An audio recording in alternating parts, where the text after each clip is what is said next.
Hey Vlad, how you doing? Are you there inside, right?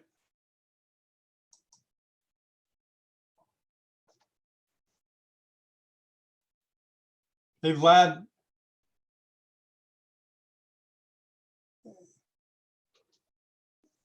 Wie geht es Ihnen?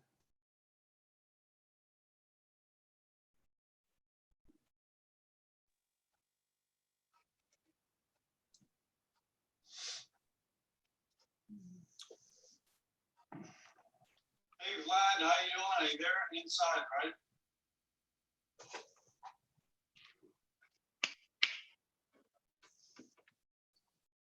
Hey Vlad. Good day, Dr. Ye.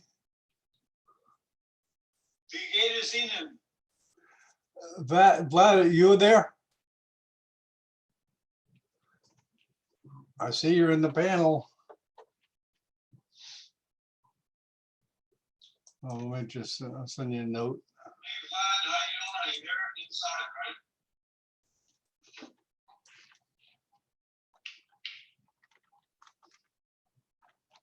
Hey Vlad. Hey, Dr. Ye. Wie geht es Ihnen? Vlad, are you there? I see you're in the panel. Oh, let me just send you a note. Hey, Vlad, how you doing? Are you there inside, right?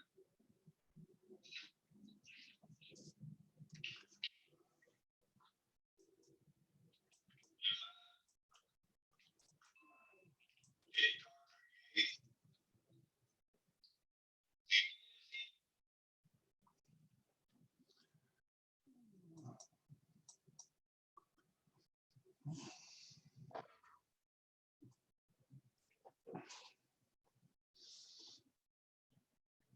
There's Vlad. Hi. How you I'm doing? here. Good. I'm always worried that people won't show up.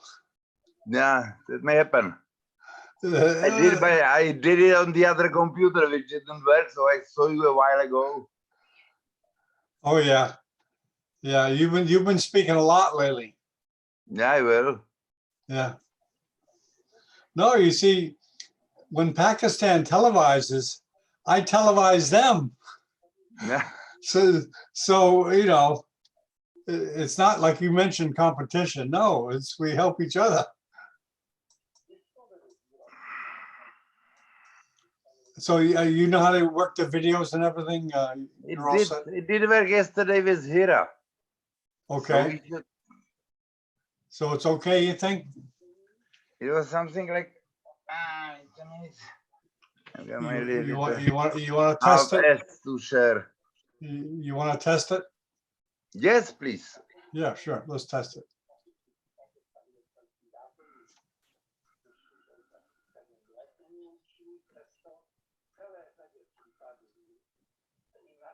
Where is share? Alt S, John? Share is at the bottom, share screen. I don't have it here. Yesterday I had to do some Alt and S. Then I shared it. Let me try that. Okay. Do you have my screen? Yes. Yeah. You're sharing. You're sharing now. Very good. Yep. Okay. Just take us where you want to go.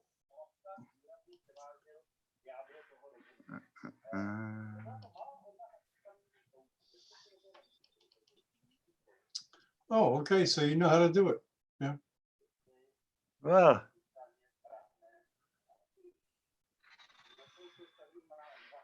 Is it there, John? That's it, right? You see it, right? That's good. That's very good. Very good. Very good. Very Happy good about it. Okay. Okay. You want to get off it, or you want to just stay there? We are going to stay here. We are going to wait. Okay. Yeah. Everyone knows what you look like, anyways. Okay. So they have to go by memory. Your big picture. Yeah. Do I have 5 minutes, John? Well, if you got to do something, yeah. Well, we have we like. All right, Okay, I go shall ahead. disappear for 5 minutes. Okay, all right. Okay. So we'll have to, the violins down, please. Violins and trumpets down.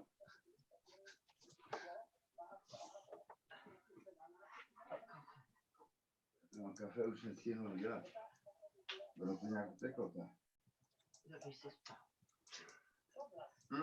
To říká. No, kdyby si udělala kafe, byl bych ti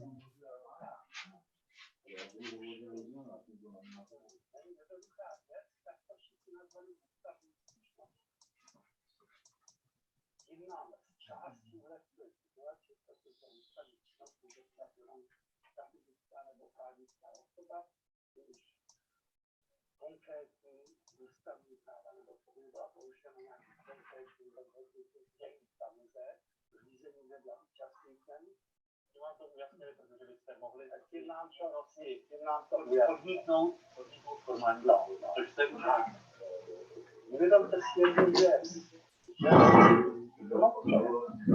že se ústavní stížnost odmítá. Souhlasilo 15-12. Byly tam 3 duzenty, ale ty duzenty nebyly proti té části výroku, která se týkala toho vlastního nouzového stavu, ale proti těch opatření ministerstva zdravotnictví. A všichni soudci tedy vlastně souhlasili s výrokem, ale problém byl v odůvodnění.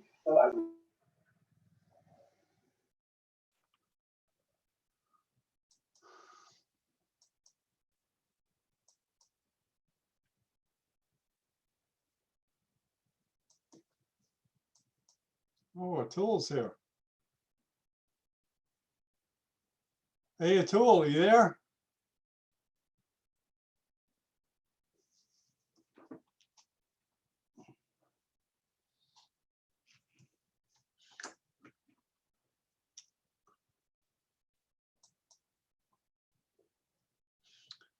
Okay. Okay, Vlad, let me unmute you. Unmute you, okay? Yeah, I am. Okay, you ready? Wherever you are. Okay, you ready? Ready? Okay. Okay, 10, 9, 8, 7, 6, 5, 4, 3, 2, 1.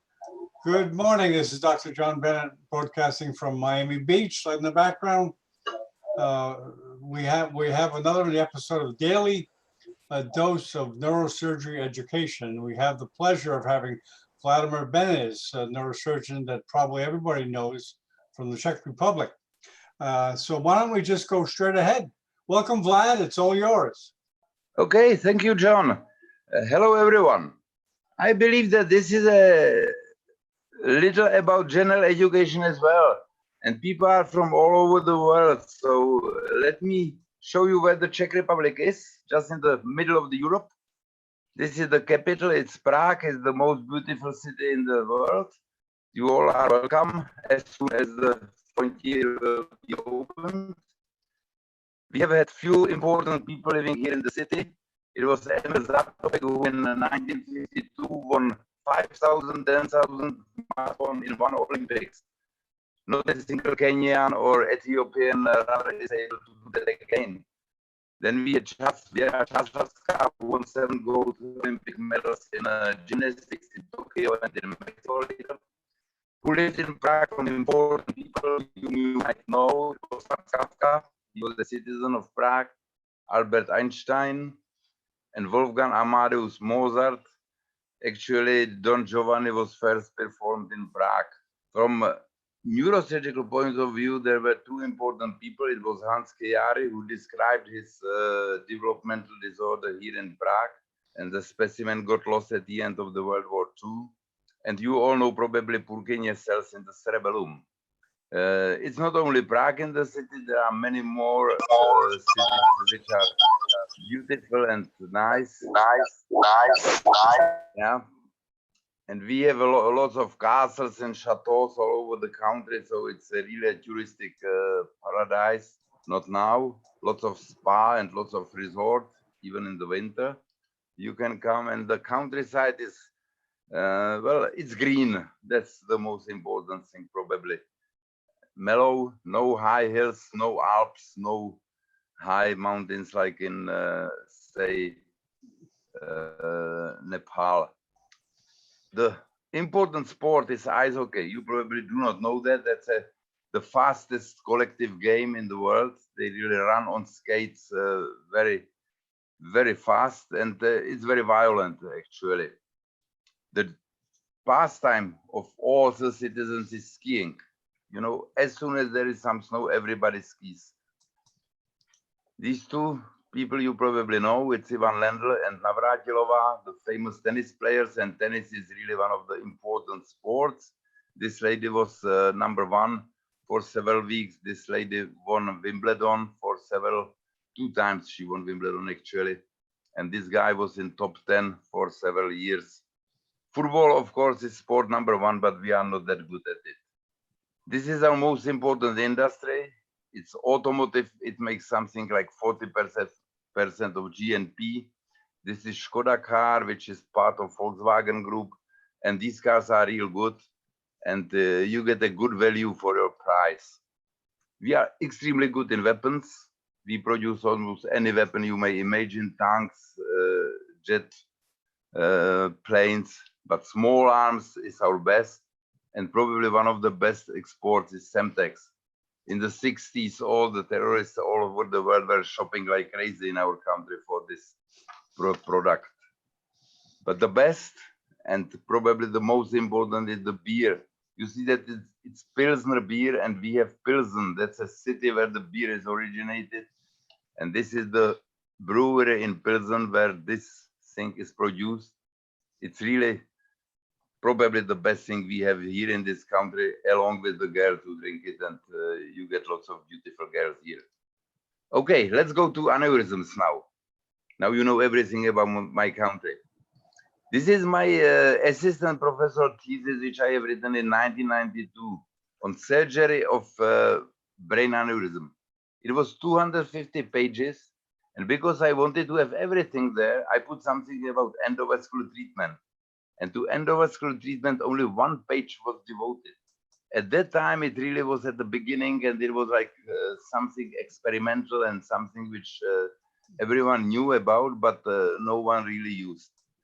Everything has changed very fast. At 2000, this became really a routine treatment of the aneurysms. And there is some, say, general rule. Everyone thinks that new is better, which not always may be true. Everyone thinks that endovascular is non-invasive. It's not true. You may produce the same disaster from within as from without. So it's not really non-invasive as we all believe. The patients love it, of course, because it's one puncture in the groin and that's it. And recently, anyone must be brave to clip the aneurysms because it's much more dangerous than 20 years ago. When there was the only one technique, we were doing all the aneurysms without any hesitancy because there was no other possibility. Now you really must be brave to go for basilar tip aneurysm, and you must be very sure of yourself. There were two randomized trials on the treatment of aneurysm. This is the famous one, ISAT. We participated at it, and see what really it's showing now. The difference between the red line, which is surgical treatment, and blue line, which is endovascular treatment, is nothing really that big. It's, of course, less than P is less than 0.005, so it's nice, it's statistically significant. But look what happens 15 years after. The lines are parallel on the same slope. We shall come to that later, and you will see why this is happening. Of course, the authors of the trial now will tell you that still endovascular treatment is better, but it's not true. Now it's becoming to be a religion, and it's a religion of evidence-based medicine.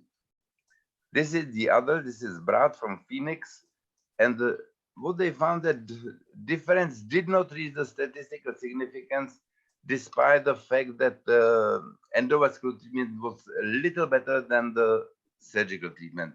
even in this single institution trial. So, all right, let's consider endovascular treatment better than the surgical one. We shall see that this is not that much true very soon. All these trials and all this evidence-based is nothing more than traffic signs. Everyone understands it.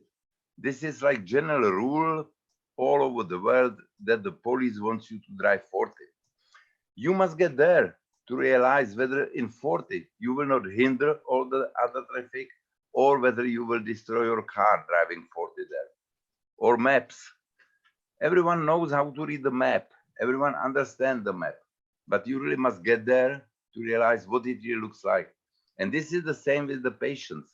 You must keep in mind your general rules, but you must decide very individually with each patient in front of you. That's the only way. So we were first interested, what is the aneurysm treatment in Europe? And this we did in 2010. Published, it was 2012. This is we did with Mendelov. You probably know this guy from intracerebral hemorrhage studies, and with Susie Hyde, who was at that time the secretary of EANS. From European Union point of view, Europe is divided into 4 regions. It's the East, including Czech Republic. It is the North, which is Scandinavia and Britain. South, which are all the Mediterranean countries, and the West, which is dominantly Germany and France.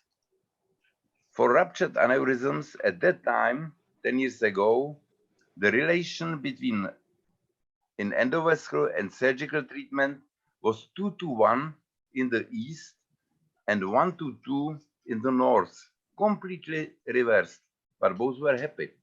No one was complaining about the aneurysm treatment. For unruptured aneurysms, it was 1:1 in the East, and 3 out of 5 aneurysms were clipped in the West. So you see that the differences were major, and no one really complained because the results were comparable and everyone was happy with the results. So we were interested then in our single center results, what we are doing, what we were doing, how we were treating our patients. So we took the 10 years period when we had both modalities available on a routine basis, 24/7. We had 2 surgeons, 2 endovascular neuroradiologists performing the procedures, and we had nearly 1,200 aneurysms at the time. 780 were treated endovascularly and 366 surgically. So the relation was 70-30, more like in the Northern Europe than in the Eastern Europe. And our policy in treating the aneurysm was really deliberate. We treated all the patients who came in. If I will overdo it, we first treated the aneurysm and then we treated the patient. So as soon as the patient came into our hospital, with no respect to timing, with no respect to the patient's condition, we treated the aneurysm and then we treated the patients. This is our surgical team, this is our endovascular team. We really treat them with compassion and friendship. However, we do not listen to them, and we are the ones who decide about the mode of treatment because we are the clinicians. These are the radiologists. So what were the results? Virtually and exactly the same for both groups. For unruptured, it was 3.5 and 3.3, so no difference whatsoever.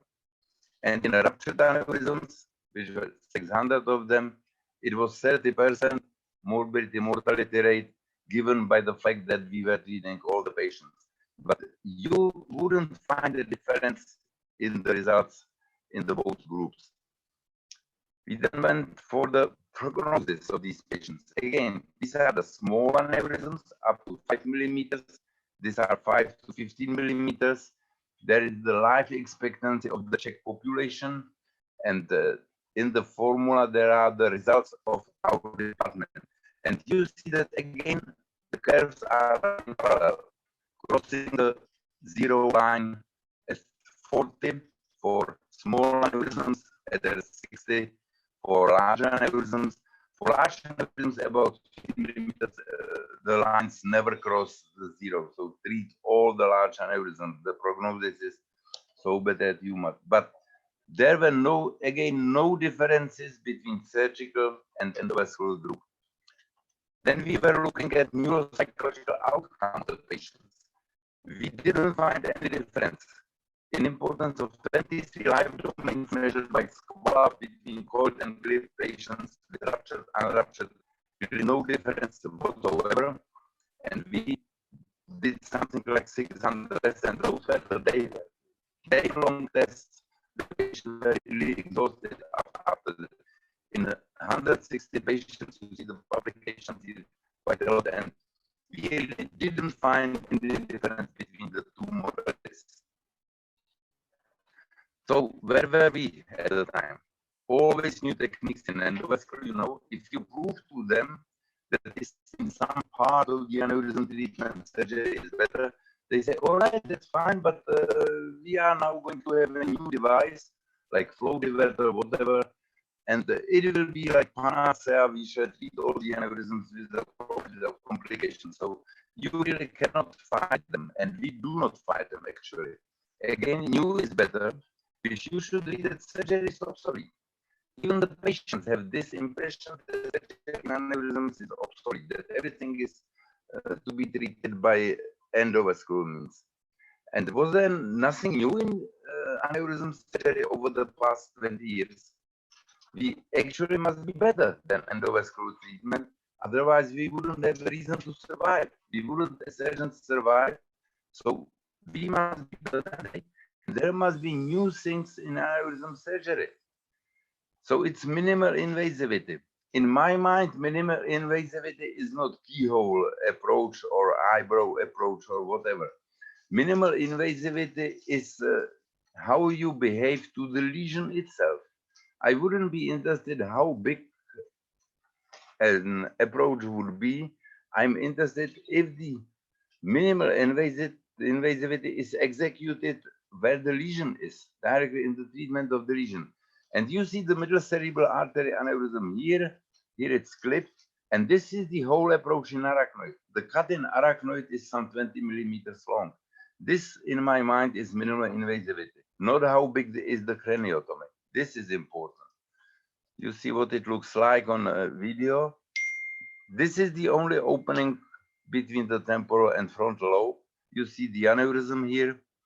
The dissection is somewhat more difficult, but still you are really just very focused on the aneurysm. You do not damage anything else but very small amount of frontal and temporal lobe, which are separated within the Sylvian fissure. And you see that you really go directly to the aneurysm. You do not dissect anything else.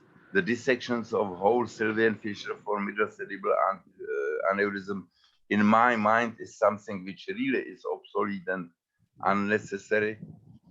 If you want to, you may use navigation to hit the aneurysm more properly, because sometimes it's more difficult. And of course, this is easy in cases where the M1 segment is a long one, not a short one. But even in short M1 segments, you can do this without any difficulty.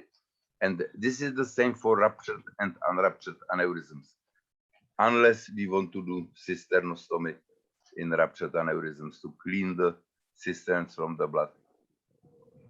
And you see that the clipping is virtually the same. So this is the minimal invasivity in my mind, not the craniotomy. This is important.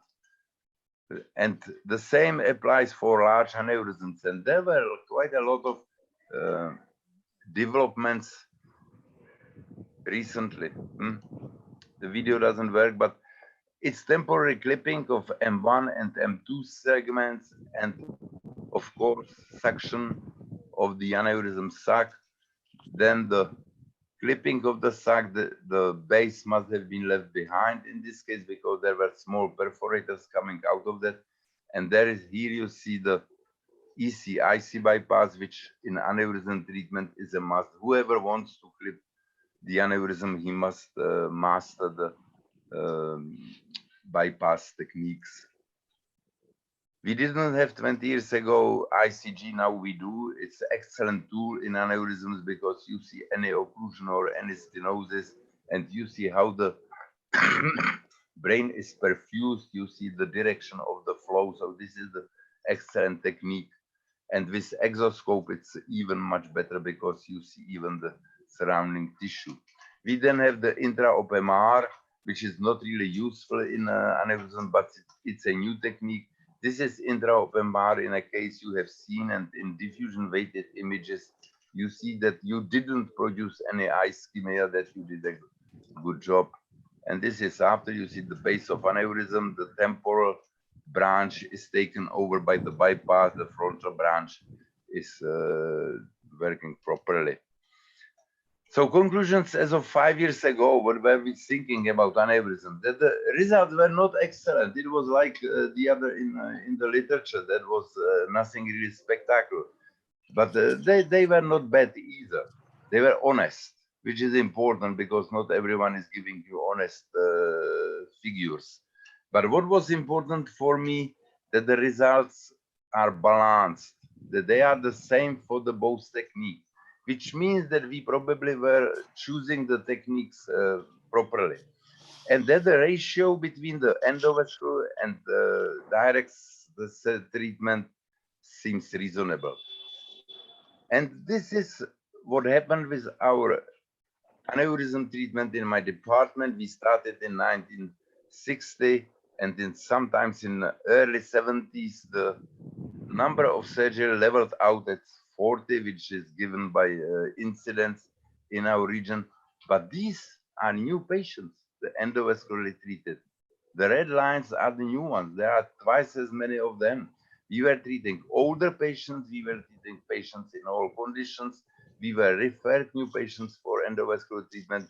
So actually the endovascular treatment nearly tripled the number of aneurysms which we are treating in my department now. And actually the merit of treating the aneurysm is excluding the aneurysm from the circulation and preventing the rupture.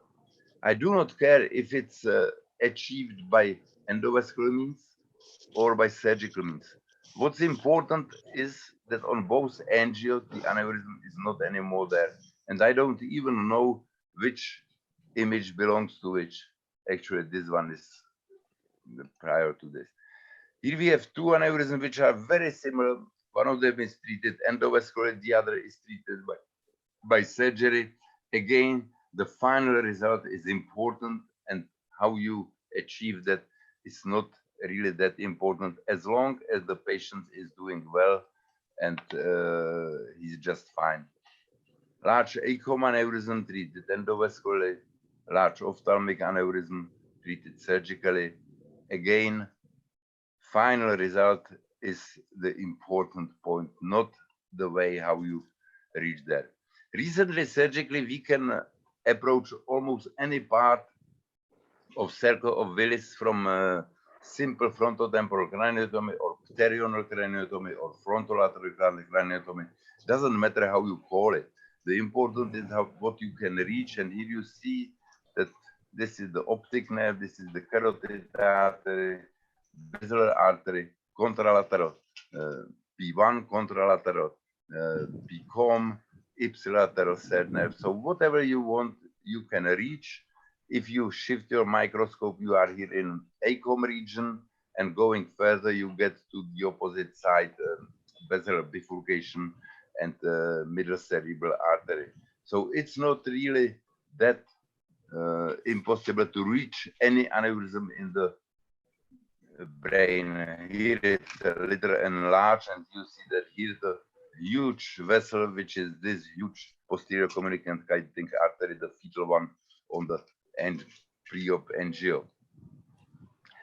What we did then, we looked on a repeated aneurysm intervention, and suddenly we have found something else, something new, and something we didn't expect in a way, and something that was good and important data for us in the future. Proportion of retreatment according to treatment modality. In nearly 1,400 aneurysms, we had 500 surgically treated and only 13 needed some retreatment. 13 of them were not treated properly, which is 2.6%. On the other side, in more than 800 aneurysms treated endovascularly, 111 needed some retreatment, which is 12%. Nearly 13% needed some retreatment. And actually, in large aneurysm, above 15 millimeters, this ratio is 25%. 1 out of 4 large aneurysms treated endovascularly needed retreatment. You see that we went mostly for endovascular treatment again, but 21 of them were surgical. So let's look on these patients more closely because that's really important. What was the reason for retreatment in surgical group? Incomplete aneurysm occlusion in half of them. Neurosurgeon's decision that clipping would be dangerous, that clipping might cause some disaster. So it was better to quit and go immediately to angio and continue in the same anesthesia with endovascular treatment. It was in 4 cases. And in 2 cases, there was a rupture of the aneurysm during craniotomy. For us, this is stop sign. Don't go forward, don't go for the aneurysm, quit and go away and come again if the patient survived. So these were the reasons. What did it look like? This is the aneurysm done by my resident when I was not in house. And you see that he left behind part of the aneurysm, which was then treated endovascularly. This is minor aneurysm. You see one of the surgical tricks is to see the tip of the clip blades at the end of surgery. This is something I always want to see, the tips of the clip. In this case, I was unable to get there to see it. So I didn't feel rather well. So immediately from the OR, we went for angio. This is 20 minutes after surgery. And you see that the sac of the aneurysm is still partly filling. I'm pretty sure that this was thrombosed within the next day, but when we were already there, we filled the sac with the coils and the patient did well. What about the retreatment in endovascular group? That's in 3 parts. This is the first part when it's partly planned, the second stage of the treatment. Those were the emergency cases where we put some coils in just to prevent the re-rupture. And then we came again and treated the aneurysm permanently. In some of the cases, this was intentional. In some of these cases, it was not intentional. But this is not something for which I would blame the technique. This is the regrowth of the aneurysm. One part is after the partial occlusion, and the other part is after the so-called total occlusion. But that was the most frequent group, regrowth of the aneurysm. That's something with which we shall be fighting in future, again and again.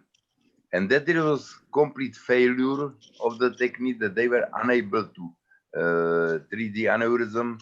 So some of them went for retreatment, for endovascular retreatment, but the majority went for where we switched for surgical. And these 3 groups are nearly identical.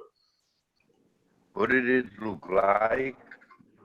This is the acom aneurysm in a patient. Hunten has 4. We put some clip in. The occlusion was not complete. So when the patient improved, we went in again and we filled more coils into the aneurysm sac. Patient was doing well. Another one, this is the again a ruptured aneurysm. Hunten has 1. We put stent in. The aneurysm reformed in a way into some other shape, and this was filled with the coils in the second stage surgery. So this is something like intentional. This is carotid bifurcation aneurysm. Again, the young coiler did it. He overlooked this part of the aneurysm, or he interpreted it as a loop. So this was done in the second stage. Most typical one, the basilar bifurcation aneurysm, they almost all regrow, or this is the most typical what you see half a year or a year after your surgery, and you must go ahead and fill the rest of the aneurysm. Unruptured acoma aneurysm regrows, we put stents in, you see the markers, and then we put another coils in, and this was the final image after some 6 weeks. This is something like a dissecting aneurysm which ruptured during the procedure. This is not subarachnoid bleeding. This is the contrast media everywhere in the subarachnoid spaces. So we filled that. That was nice, except for the base. There was something little which didn't fit. The aneurysm regrew. So new coils. This was very satisfactory. The patient came in, this again filling, so another coils, another stents all over. Finally, we produced the infarction of the occipital lobe. So the lady has a homonymous hemianopia. And this is the final image some 16 years later. So it was from in 1916, 7 procedures, and aneurysm is still filling, and we do not know how to treat that. Of course, this is not the aneurysm I would be able to treat surgically. This is a dissecting thing in the mid-vessel region. So this probably was the only way how to treat the lady. Another one, this is from the beginning of our practice. Just trying to connect to this. From 2000, this one ruptured, and we were able to fill this one with coil, but the coil was unable to stabilize the catheter in this aneurysm. So this aneurysm went for surgery. Well, she came in some 16 years later. The regrowth of the aneurysm, of course, there was much discussion which one regrew, whether the one treated by surgery or the one treated by Endovascular. Here it is obvious that the one treated by coils regrew. So we did it again, and the lady is going well. The aneurysm in the junction, vertebral junction, is hopefully treated permanently. Small aneurysm report in the aneurysm which is lost and fell into the anterior cerebral artery. So another treatment with another coil which was finally stabilized well. This is the vertebral junction. Quite a large one. I can tell you that at this time I wouldn't have to operate on it. At that time I did it. It went well, everything was fine. Now I really wouldn't do it. I would leave it for endovascular people. On the other hand, these high aneurysms are something very specific. Of 32 years, she came in with a muscle, 5 huge bleeding in front of the brain stem. This is the aneurysm. We treated surgically and they removed quite a lot of blood from her system, and the lady gradually improved, and now she's completely normal. So this is the case which led us to the philosophy of treating the ruptured pica aneurysms, which are located laterally by surgical, along with something which I would call systemastomy. So what were the results of the retreatment in our endovascular group? The hemorrhage after endovascular treatment was in 6.3% in these patients, which is higher than the one expected in a way unruptured aneurysm, because then it were really like unruptured aneurysm. So one would expect 1% or something like that more.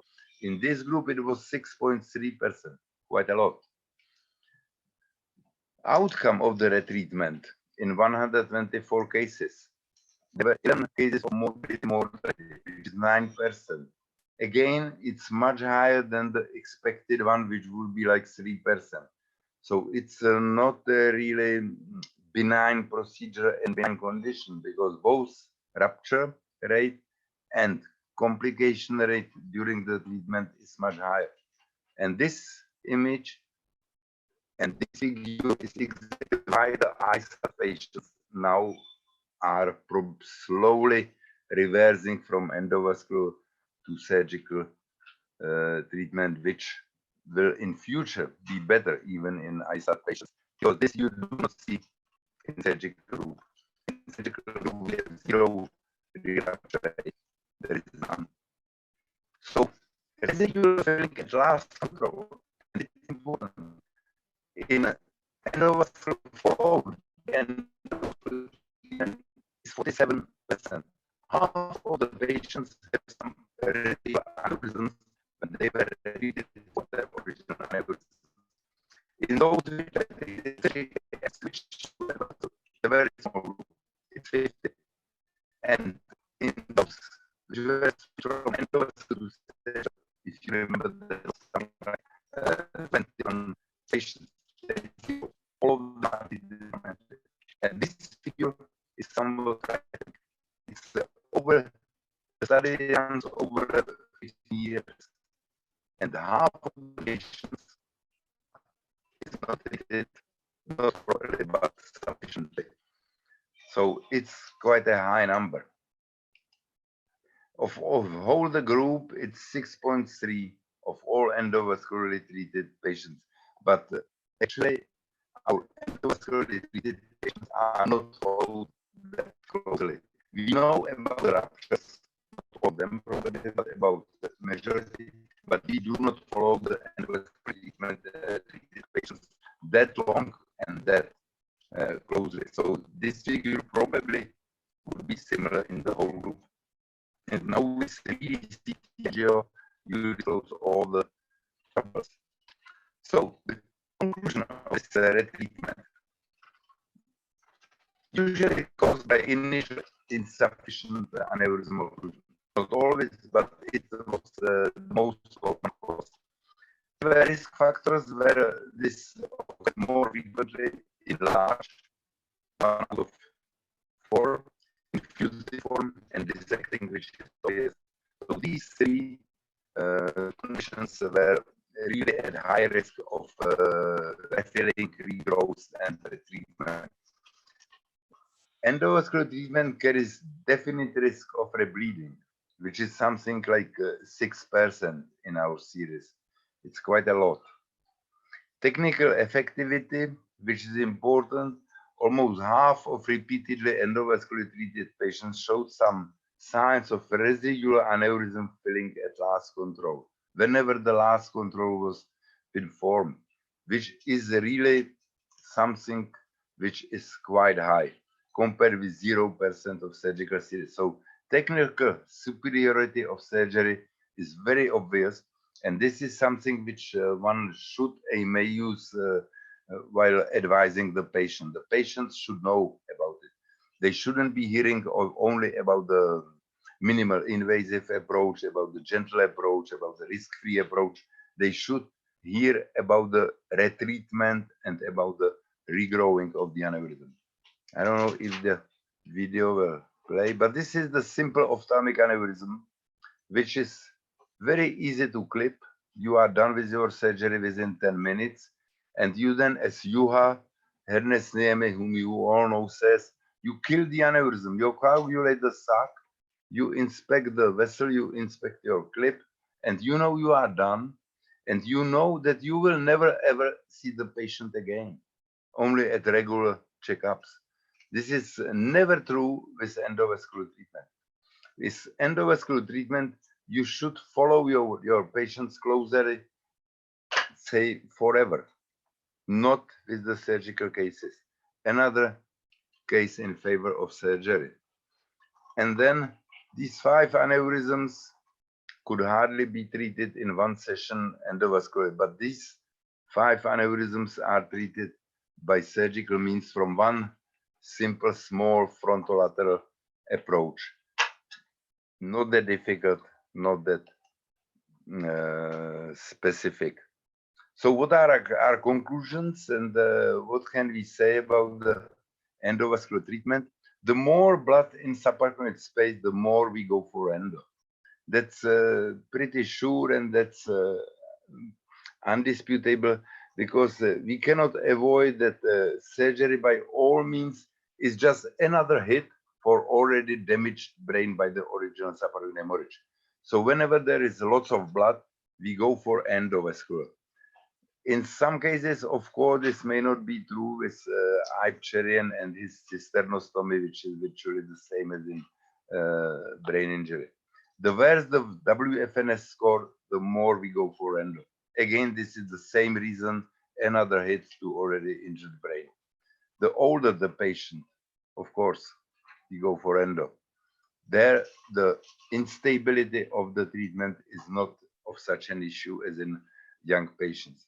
The more midline aneurysm, the more we go for endo. It is ACOM basilar artery. The distal anterior cerebral artery is in questionable. There both techniques gives you good results. But in ACOM and in basilar artery, of course, it's more for endo.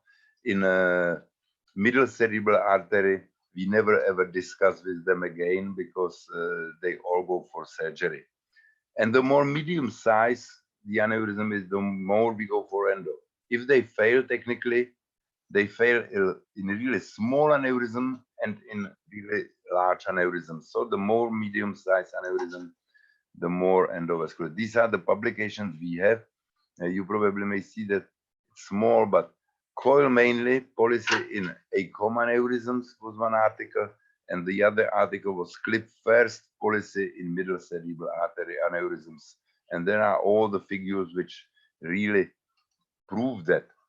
So it's not a competition. It's not like that they are our enemies or adversaries or something like that. They are our colleagues. And I'm not a big fan of those hybrid surgeons. I do not think that you can be a world champion in table tennis and in skiing. You can be world champion in one discipline only. So there should be a team which works closely, which we are lucky to have really close relations, and they are actually part of our team. So it's a question of balance. It's not a question yes or no, definitely not. The question is which technique is suitable for particular patient, where no randomized control trial can help you in that. This is really individual decision. And this is what Juha has been showing us for many years, and he was completely wrong. I admire Juha very much, but you see in this that he was showing this as the last Mohican, and he is the last Mohican of aneurysm treatment. But actually, this guy is Unkas, son of Chingachuk, and he's really Mohican. He's rather wild, unresponsible. He fell in love with English girl Cora, and he was killed in a fight with Magua. This is from James Fenimore Cooper Pentalogy. It was a very famous movie.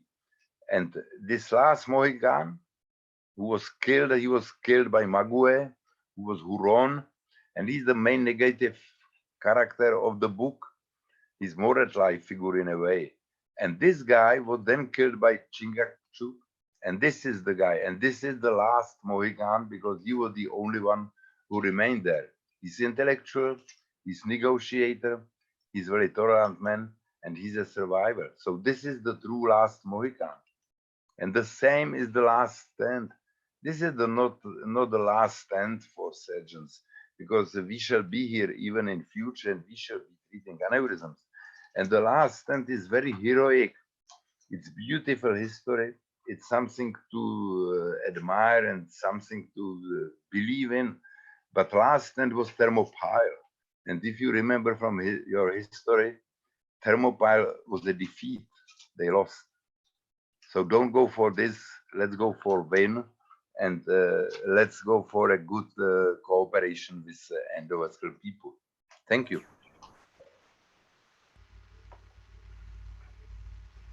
Okay, Dr. Shah? Yeah. Go Thank you, ahead. Dr. Hello. Hello. Can you hear me? Hello, Yes, Abhija. yes. How are you doing? Fine, fine. How are you? Good to see you. Good to see you. Yeah. Great. Thank you for that excellent lecture and a good balance between surgery and endovascular. So Thank you. we can now open the floor for any questions.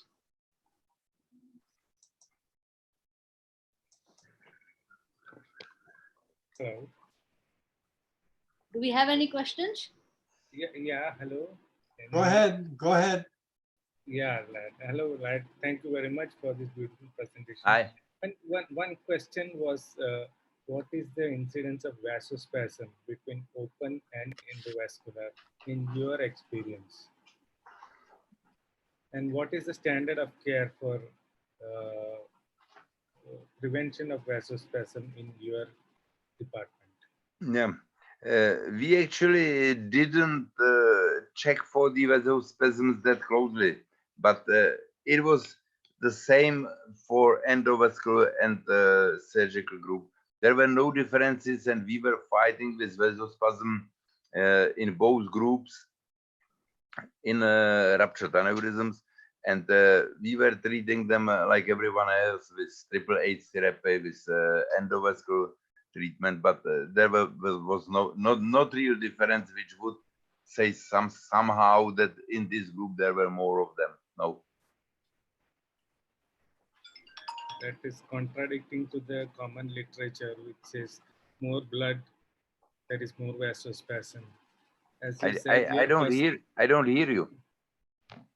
That is contradictory to what the common literature says, that there is more blood, there should be more vasospasm.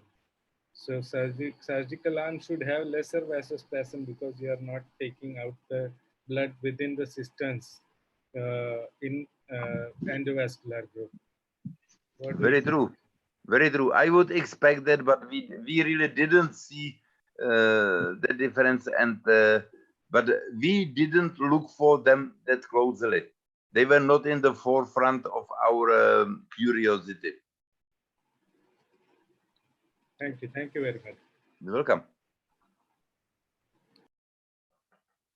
John? Yes, go ahead, Dr. Goel. Go ahead. Yeah. Hi, Vlad, that Atul. was a fantastic presentation. Thank you. My question to you is, Vlad, see, there are, of course, endovascular is there, surgery is there. There is no question, both are complementary and both are good. But there are certain aneurysms which we were doing all the time, like basilar top aneurysm, basilar artery aneurysm, vertebral artery aneurysm, internal carotid artery aneurysm. Now, all these aneurysms particularly are completely not surgical. Intracavernous aneurysms. We were doing intracavernous aneurysm 20 years ago by surgery, opening the cavernous sinus and doing all kind of surgical maneuvering and bleeding and all those things.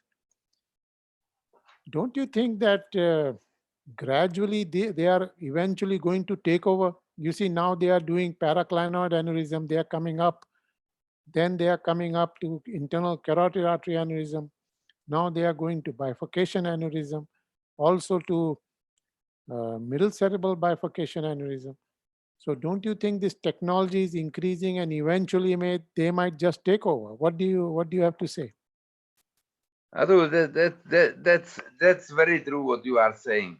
There are several factors which are in endovascular favor.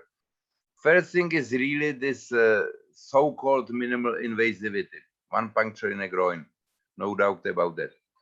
The second fact is that they are going to the aneurysms which we were doing easily, like middle cerebral posterior communicating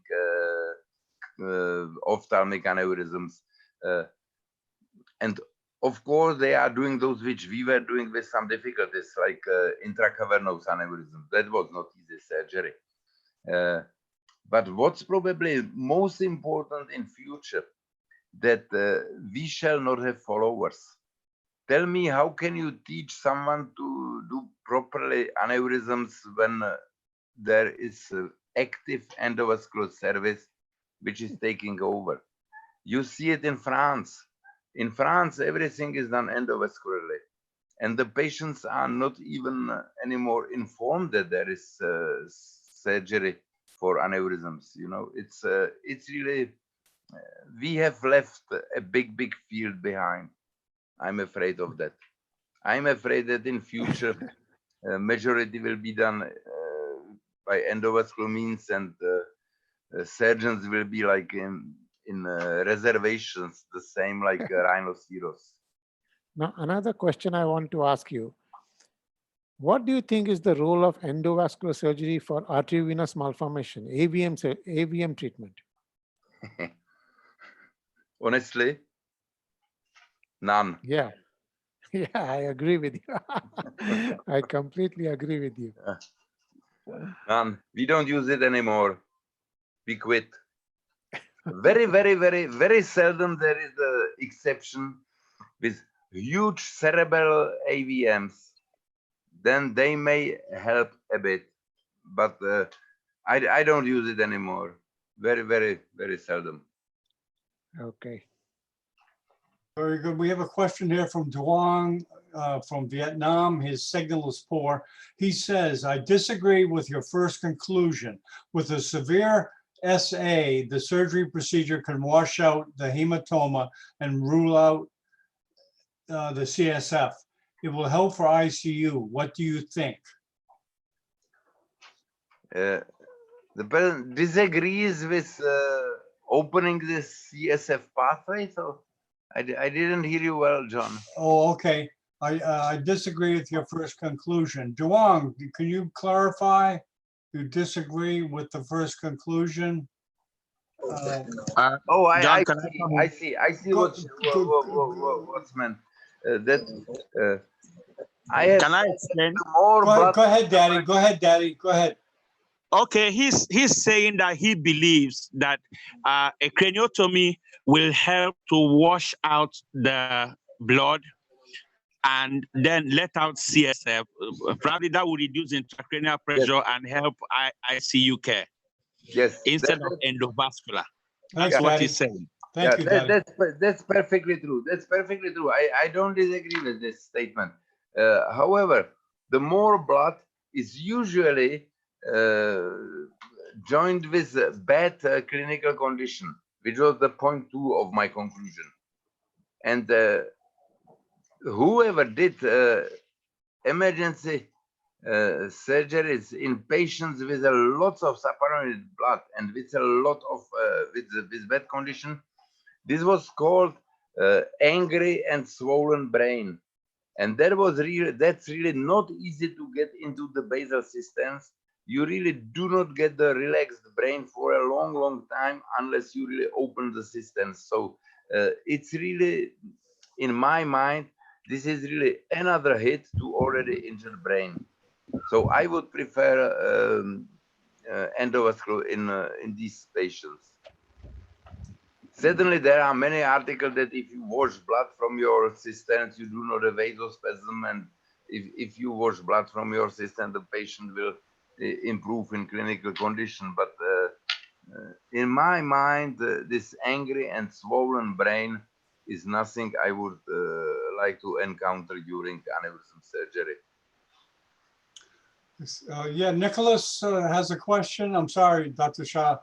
I'm taking over again. No problem. No problem. Nicholas, you have a question? Go ahead. I Go want ahead. first to congratulate my dear friend, Professor Vladimir Benes. It was my teacher during the EAMS courses, and I will always remember him with great friendship.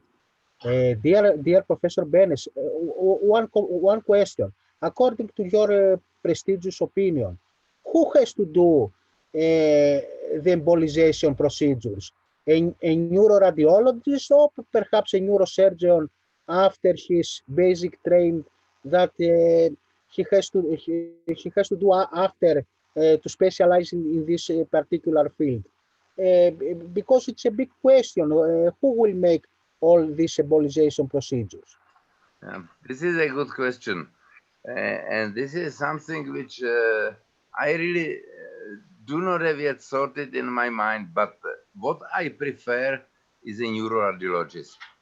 When we started in 2000 or 1999, there was a neuroradiologist in our hospital, and I told him, all right, you are going to do endovascular, but first you will be as a resident in my department for 6 months to learn something about the clinical picture, to learn what the patient looks like actually, and these things. He did it. And since that time, he's doing all the endovascular treatment with now 2 other colleagues, also neurologists.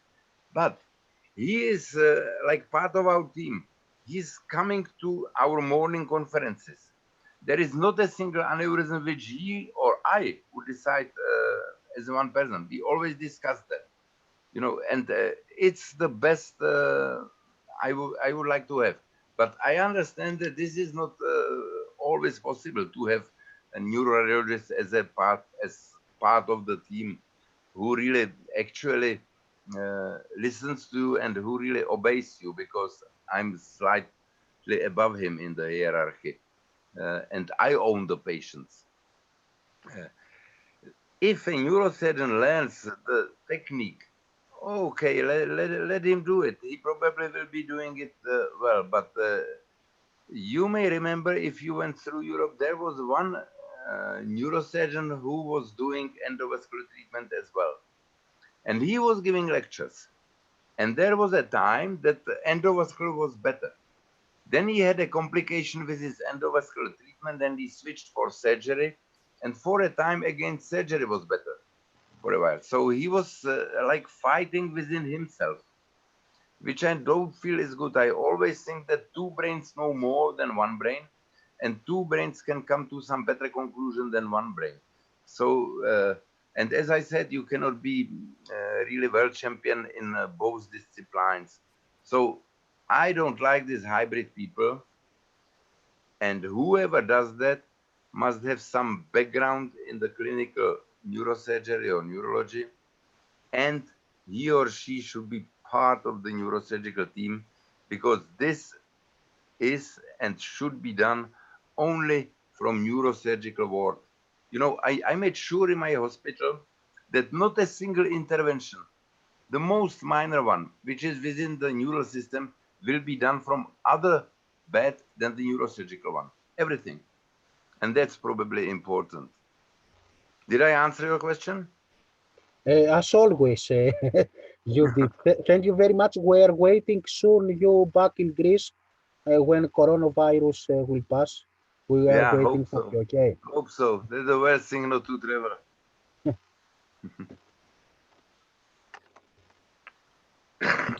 Yeah, May so I have a Dr. question, please? Yeah, go ahead, go ahead. Hello, Professor. Christian from Slovakia. Hello. Greeting to you. I would like to ask, please, what can you recommend for young neurosurgeons who wants to do cerebrovascular surgery in the future? This is difficult question. This is difficult. The only thing how he can do vascular, and I don't think that this is a subspecialty with a bright future.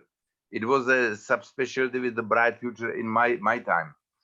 But if someone would like to do it now, he or she should go to a high volume department. That's the only way. In a low volume or in a medium volume department, one will never learn that. But the only way would really be a high volume department with something like 100, 120 aneurysms per year, 20 AVMs at least, like 20, 25 cavernomas, the one who is doing carotid endarterectomies, which is the best for vascular, like 100 endarterectomies, something like that. Okay, thank you. I hope in Slovakia it will be possible one day, maybe. I'm afraid there is none in Slovakia. So, one question from the panelists. Yeah. I wanted to know your opinion about endovascular prospect, example thrombectomy or contact suction for treating embolic strokes. That's a a huge field now because the neurologists for the first time in history are treating also. That's something which is excellent because suddenly we are able to treat stroke. And we have a very, very active stroke unit in my hospital. We are doing like 100 mechanical thrombectomies a year, and it's miraculous. It's a really miracle. And it's not only middle cerebral, it's basilar artery, which is perfect. And this should also be part of neurosurgery because we are the ones who are best suited to treat stroke. It's emergency. We are suited to treat emergencies, not the neurologist. It's intensive care.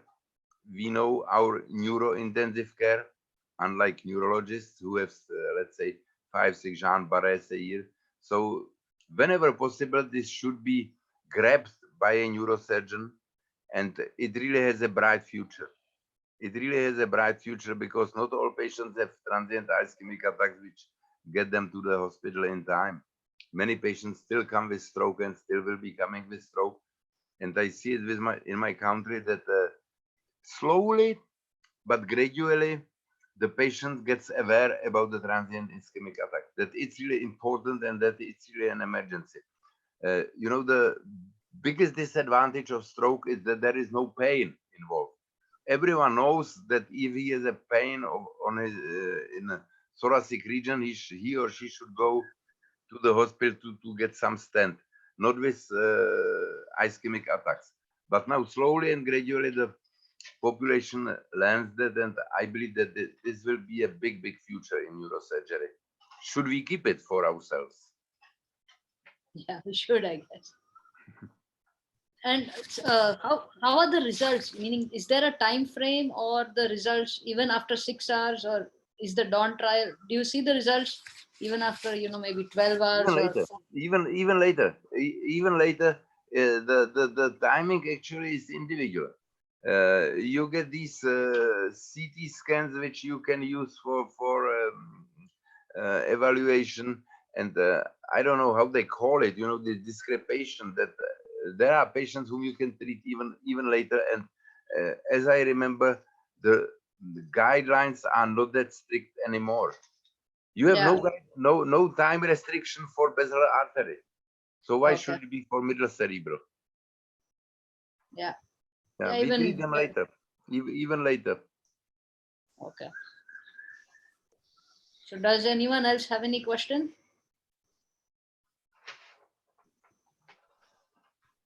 Don't be shy. What other lines can I use, Dr. Shah, to get people off their mouse? There's another the mouse is a surgical tool in these days. Okay, there is one question on the chat box. Okay. Yeah. What is the time limit when you would say that I will not attempt thrombectomy? There is no time limit, but there is the CT. If on CT I will see a huge infarction, say like nearly whole MCA territory, then I will say not do it.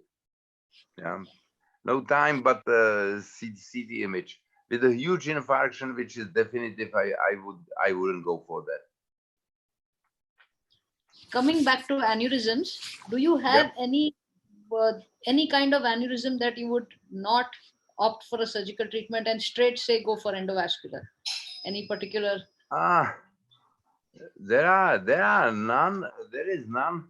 Actually, the one I don't think much about is mid-basilar artery. Those are difficult to approach quite frequently, so those would be where I would opt for endovascular treatment. Then the number 2 would be the vertebral junction. Vertebral artery junction, if it is located in the midline, not if it is laterally. So for those, I would go for endovascular treatment immediately. And then I can tell you that I don't like ACOMs much. So ACOMs pointing posteriorly would be first choice endovascular treatment. Okay. All these. Okay. On the other hand, middle cerebral, all of them for surgery, because you see it and you see everything which the endovascular guy cannot see.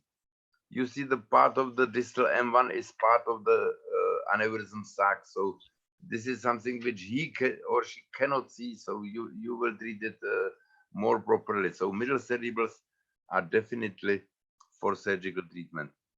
Almost all ophthalmic aneurysms, almost all posterior communicating, and those specific pica aneurysms which rupture. Yeah, that's, I agree with most of that.